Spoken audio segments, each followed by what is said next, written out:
right, everybody, welcome back to the show. Quick one for you here today. I think it's a really important one, though. I've been working with so many private clients that have been trying to now improve their overall anti-aging longevity. They know they need to add some cardio to the mix, to their workouts, but they don't necessarily know where their heart rate should be. It seems overly complicated to start to calculate all your different heart rate zones, zone 1, 2, 3, 4, and 5, how often you should be training in them. So what I like to do for my clients is greatly simplify things, and I want to do the same for you here today.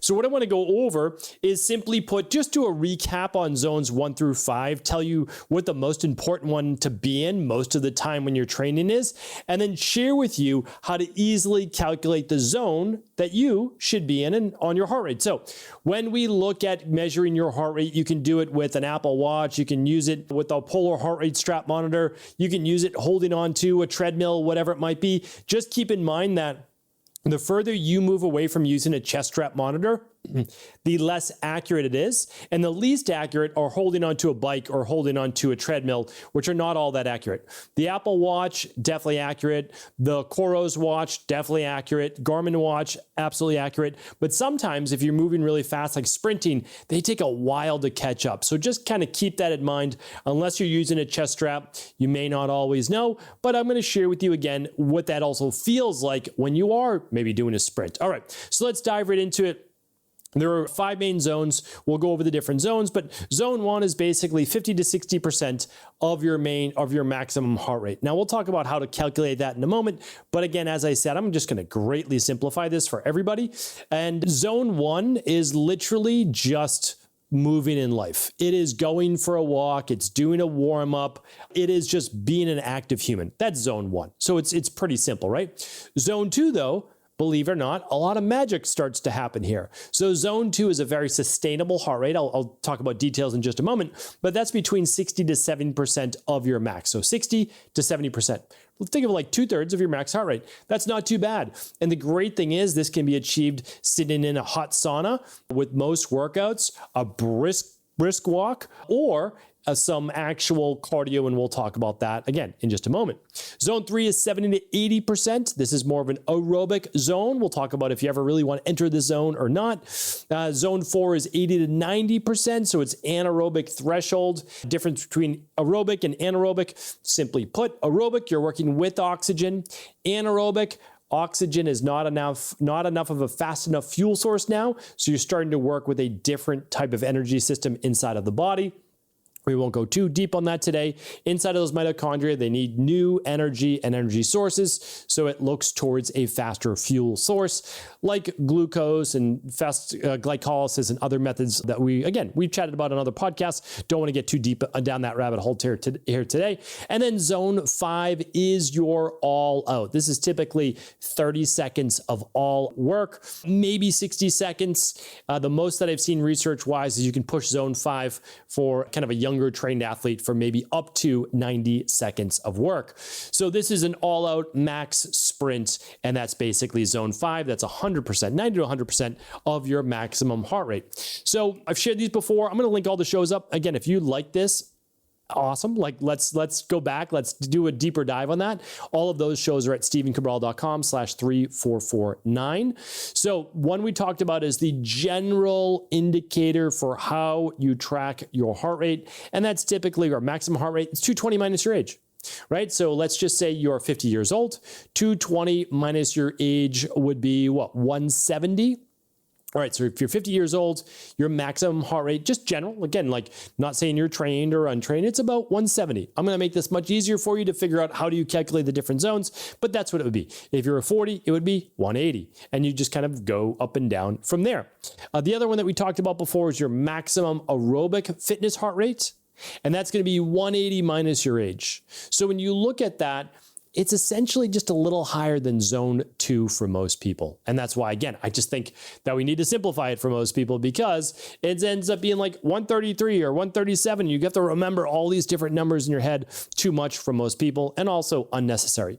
There's a few more precision-based calculators that we haven't gone over on the show. That's the Carvanone formula, and that's for more precision-based training. Also, on many of your watches now, you can actually run a 5K if you are able to run that 3.1 miles, or just over time with a Coros watch or a lot of watches. I like the Coros one. It's inexpensive. I've done a product review on it before. We'll link that up here today too. Simple, fairly inexpensive, and it will actually start to gauge where you are in terms of your overall fitness, in terms of aerobic and maybe threshold-based heart rates. There's one more called the Tanaka formula.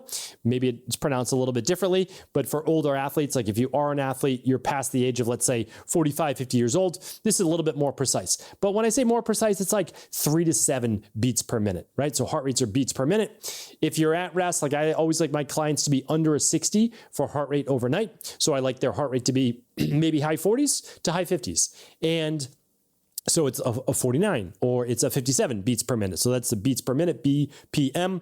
And that's really what we're looking at. So when we're training at sleep, you might be a 52.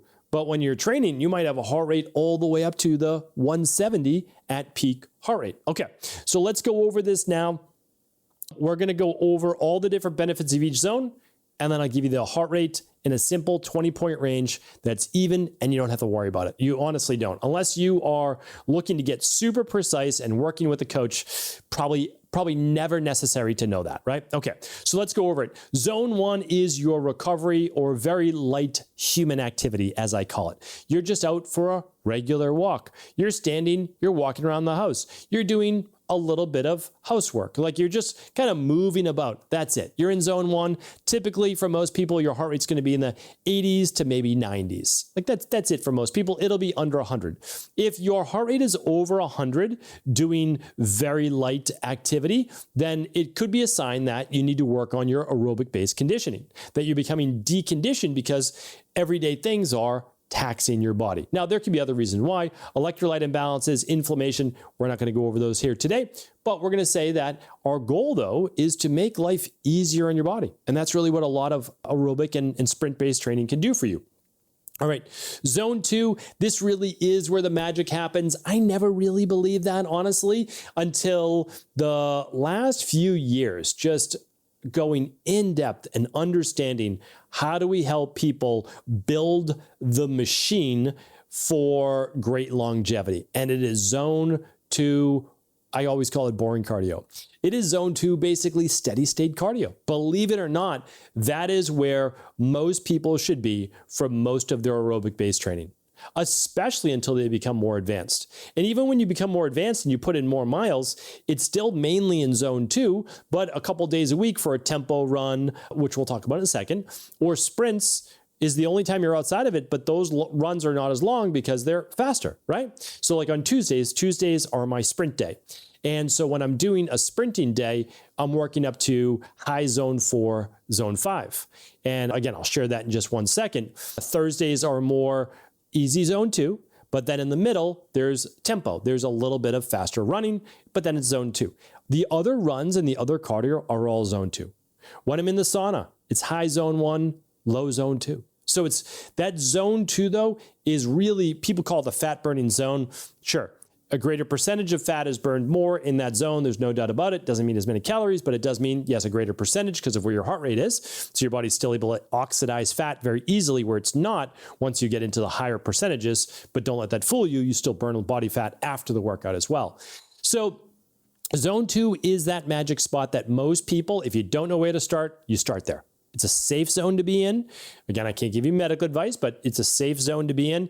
You burn fat efficiently. You learn to better utilize oxygen in your mitochondria. You can still usually breathe through your nasal passages while keeping your mouth closed too. That's very helpful. And again, great for long distance endurance to build up and longevity. Nobody needs to run a marathon. I'm not saying that, but if you're able to run a few miles or bike more than double the amount that you would run, it can be really great for, as they say, building that aerobic engine, which is your heart, your lungs, your vascular system. You need that for life. And again, it reduces all-cause mortality, improves cardiovascular disease. I could go on and on. And it also you become overall a better athlete. You really do. Zone 3 is more no man's land, or no woman's land. It really is like, this is a place that you're not typically wanting to train in. Now, I will say, working with a lot of athletes and then maybe older athletes that have become deconditioned, it's really hard for people to run a lot of the time and stay in zone 2. Once they start to run, they just come out of zone 2 because it's too hard on their body. So that's usually why we start with a walk, run, run. So we do anywhere from 3 to 5 minutes of light running, and then we walk, let the heart rate come back down, and then we run. And so like that's literally what we do to stay in zone 2. But I also have never found it to be really that much of an issue to allow the body to be in that lower zone 3, not higher, but lower zone 3. This is what they generally consider the gray zone. You typically don't want to train in this zone, and we'll talk about where your heart rate would be in just a moment for there. It's not necessary for most individuals in general. Those training for half marathons, pushing lactate thresholds, totally get it, but most people don't need to be in the zone 3. All right, now zone 4, yes, there's a time and place. This is that 80 to 90% of max heart rate. This can be for some of your high intensity interval training. It can be on the lower side. You can start to push your tempo. Again, not a full run, but some tempo miles in there to feel like you're getting closer to race pace because you're pushing the anaerobic threshold there. So this can be a really nice spot to be for a lot of individuals. As I said before, it is typically your race pace. So you want to get used to the feeling of race pace. But as I said in the beginning, most beginners don't really need to be here. Right? But as you get more advanced, yeah, you can push 80 to 90% more on your interval sprint days. Might be the first couple. Before then you get to zone 5, which is our last one. That is max effort, pushing that max VO2. That would be, so for example, for me, I might run 4 minutes, like doing the Norwegian 4x4x4 intervals on a track on Tuesdays, or I might do hill sprints. On hill sprints, it's unlikely my heart rate has long enough a period of time to get up to max effort, but I'm definitely pushing zone 4 towards maybe lower zone 5. When I do a 4-minute hard run, yes, I'm getting pretty close to that zone 5. And so that's pushing that maximum VO2 at least towards the end or so. So this is just an all-out effort. And again, like I said, you can't maintain it for 4 minutes, but you can maintain it for at least 30 to 60 seconds or so, right around there. All right. So what are all the big benefits? Well, the big benefits, each zone has its own benefit. For the most part, though, you're going to use 2 zones, right? Beginners are really going to be in 2 zones. It is going to be zone 2. That's the most important one for you to know. That's why I'm going to outline that right now. And then there's low zone 5, high zone 4. That's where most people will be in for their sprints. And I'm going to share with you the exact number for that one as well. All right, so you can always get more scientific by doing 220 minus your age and then multiplying that by 0.6 for the low end of zone 2 or 0.7 for the high end of zone 2. So not an issue at all. I can even show you exact examples right now, but as I said, I want to greatly simplify this. So what is zone 1? Zone 1, think of it this way, 90 to 110 beats per minute. That's it for most people. So I'm talking generalities, 30 to 50-year-olds, 35 to 55-year-olds, probably 35 to 55-year-olds. If you're within that range, these numbers are going to be almost exactly all that you'll ever need, unless you start to just get more advanced. But 90 to 110. So what do you really need to remember? The 110 number, because we're talking now zone 2. So zone 110 is that threshold of zone 2, and you're going to be using zone 2 for pretty much all of the aerobic-based cardio. So if you do aerobic cardio as recommended, 30 minutes, 40 minutes, 3 times, 4 times a week, this is the zone that you're going to be in, maybe forever, right? Maybe you're not doing as many sprints in the beginning. Totally understand that. You can work your way up. So 110 to 130.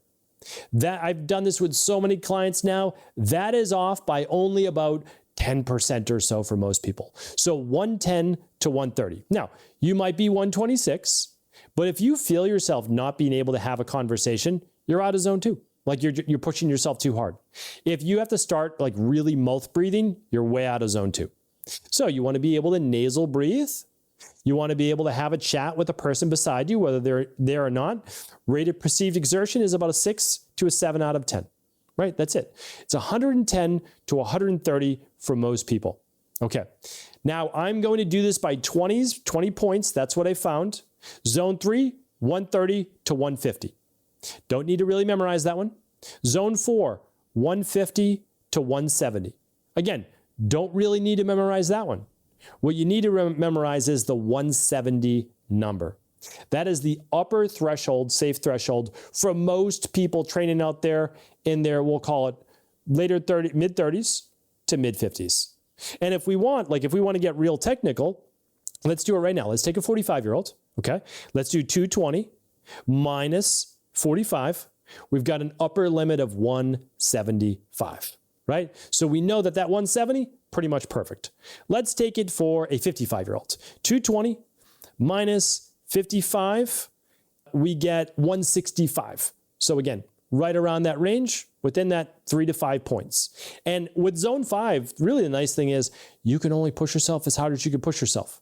And if you're using our graduated exercise formula, you're not going to even get to sprints until the end, right? Because we start our clients with 7,500 to 10,000 steps per day. Now you work up to that over weeks, okay? Then you do that daily, except maybe 1 day per week. After that, we're doing some aerobic-based cardio, adding in some body weight training.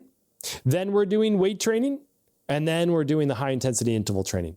So your body has already become adapted before you ever get to sprints. There's no need to sprint if you're deconditioned. You're only going to potentially lead to injury in that way. Yes, it's phenomenal for your body. Yes, it's great to improve your max VO2, but don't put the cart before the horse.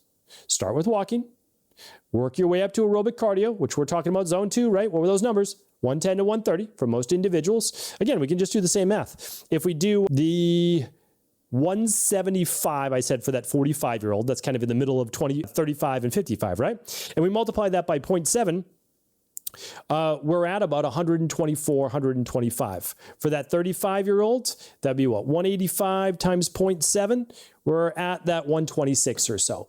And so the one reason why I added a couple points, which I think is really important to the zone 2, is that most people can't stay like within that 122 and run. So you can work up to the 130. That's it. And I think it's a great place to be. And it works really well for my clients. It allows them to push themselves a little bit to improve their heart rate so they can actually sustain a run for a little bit, but they can still then fall back under. So a sweet spot to be, I put one note in there. If you are between 30 and 60, this is the sweet spot. It really is. If you are over 55, 60, subtract 10 points from all of these. So instead of 110 to 130, it'll be 100 to 120. And instead of 170, it'll be 160. Simple, right? If you are a beginner, use those same numbers. 100 to 120 instead of 110 to 130 for your zone 2. Don't even worry about the 160, right? Okay. If you are under the age of 30, then you can simply add 10 points to all of these zones. Instead of 110 to 130, it's 120 to 140. And instead of it being 170 for your upper limit, it is now 180. And then these numbers will pretty much always keep you safe, keep you in the right zone. You'll know how hard you're training. So again, recap, between the age of about 30 and 60, 110 to 130, 130 is your upper limit. Maximum heart rate, 165, 170. That's it. So that's your sprints. So now you have 2 zones you can work in all out, or you can work in the zone 2. Those are going to give you the most bang for your buck. Yes, there's a little bit of benefit to all of the zones. I'm not saying that at all. Obviously, your everyday activity is zone 1, right? But there's benefit to all of the zones, but not until you become more advanced. Hopefully, this was helpful here today. Would love to hear from you. And of course, if it was helpful, do feel free to share this show with anyone you believe it could serve. I will leave those zones plus podcasts from previous shows that relate to this topic at stephencabral.com/3449. Take care. I'll talk with you tomorrow. Thanks so much for tuning into today's show. Before you go, don't forget to hit that subscribe button. I want to make sure that you're getting our daily content, not missing out on anything functional medicine, wellness, weight gain, weight loss, anti-aging, living longer, stronger, and all of the most cutting-edge research. And if there's any topics you want to hear, feel free to leave them in the comments below. Take care.